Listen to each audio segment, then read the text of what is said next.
Hello and welcome. My name is James Hawes. I'm a psychotherapist and an author of The Secret Lives of Men. I'm planning to do a few videos on the emotional gym, on how to exercise and stretch our emotional muscles and how do we do that. And I think that's especially important during this lockdown phase. Many of us may have a default emotion or one emotion that we have worked hard on and that has become our dominant emotion, and maybe we squeeze through a lot of the other emotions. So let's take, say, anger. That may be our default emotion, and that's the only one we have to squeeze through lots of different emotions. It may be that our default one is happy, and we like to be happy and we like to be positive, and that's great. But when we get to some difficult times, that may be a little bit more complex to kind of keep trying to be positive and happy.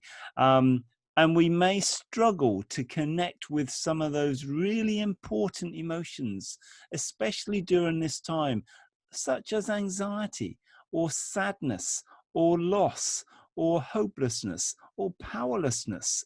These are all really important emotions. The emotional gym is here to try and support you to exercise and stretch a full spectrum of emotions. In my view, emotions are neither positive or negative. They just are. If we try to avoid difficult and uncomfortable emotions, then they can sometimes come back to bite us. It is not, in my view, realistic or healthy to bear the burden of seeking to be happy or positive during difficult and anxious times. Many of us have learned maybe the lesson that many emotions are negative because they disturb us. They're difficult, they're painful, and yet they hold something of truth.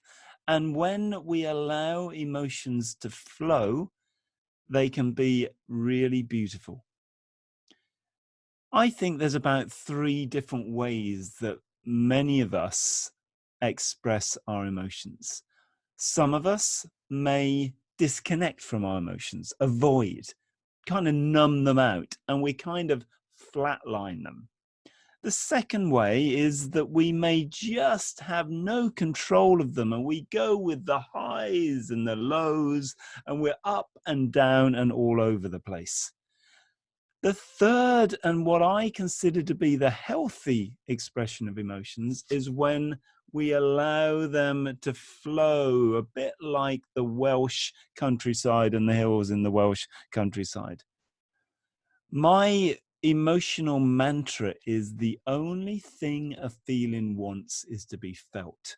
Once it is felt, it can disperse. If you don't allow yourself to feel the right feeling, you may suppress it.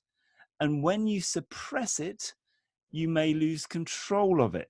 And when we lose control of it, it may morph into another emotion. So perhaps something like this: an unfelt or unexpressed shame may morph into anger.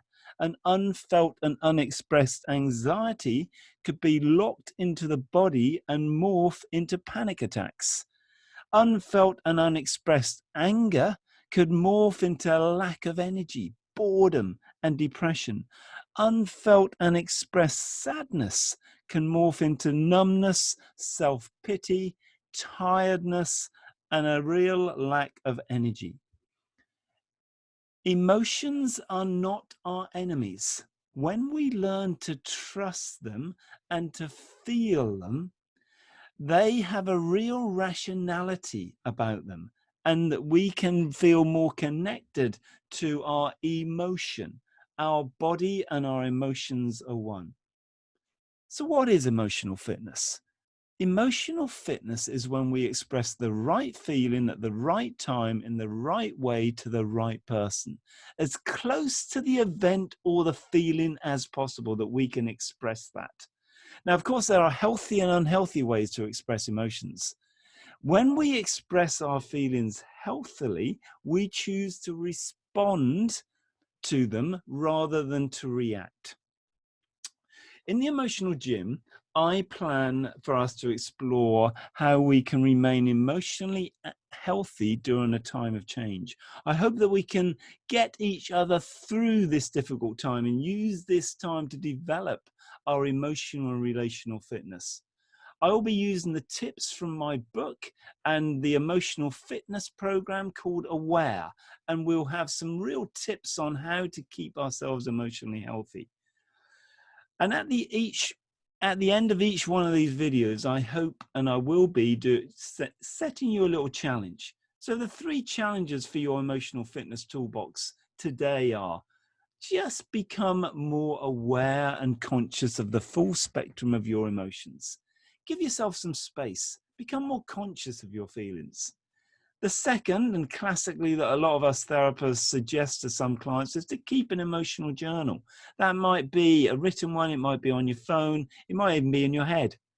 And the third one is to develop an emotional fitness routine. When are you going to check in with your emotions? What part of the day are you going to do that? Look, thanks for listening. I hope that you've enjoyed this, and it's a short little clip. And let me know what you think and put your ideas down. And I'm hoping to post one of these every week. Thank you.